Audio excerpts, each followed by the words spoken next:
आज खूप दिवसांनी यूट्यूबला कविता पाठवायची आहे आणि आता रोज आपण निसर्ग कविता, प्रेम कविता यातून आता बाहेर पडून गुरुची कविता केली आणि आज संकष्टी आहे तर गणपतीच्या वरती कवितेची रचना केलेली आहे आणि आज मला ती सांगायची वाटते।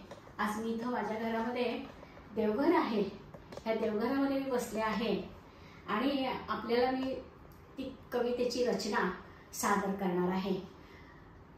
तर ही माझी कविता ऐकल्यावर आपल्याला कशी वाटते हे मला नक्की सांगा आणि कविता ऐकून झाल्यानंतर प्लीज शेअर करा, सबस्क्राइब करा आणि कमेंट्स करायला विसरू नका आणि लाईक पण करा हा।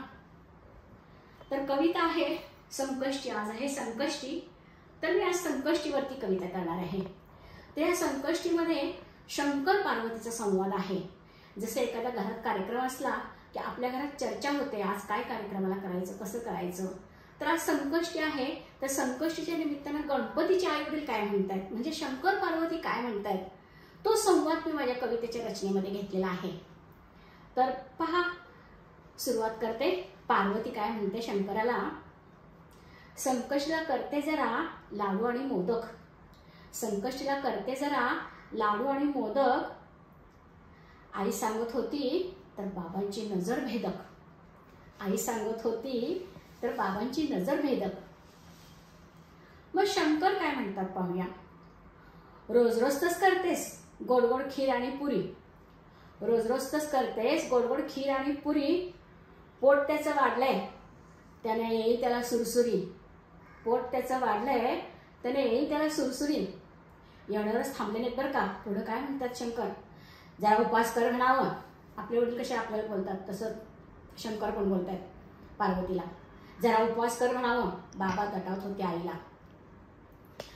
तर पार्वती म्हणते, गणेशाच्या जेवणावरून रागाने का येता घाईला, गणेशाच्या जेवणावरून रागाने का येता घाईला, जेवणानं नाही हो त्याचं पोट देडेदार, जेवणानं नाही हो त्याचं पोट देडेदार, संकटे पोटात घालून करतो भक्तांचा हलका भार।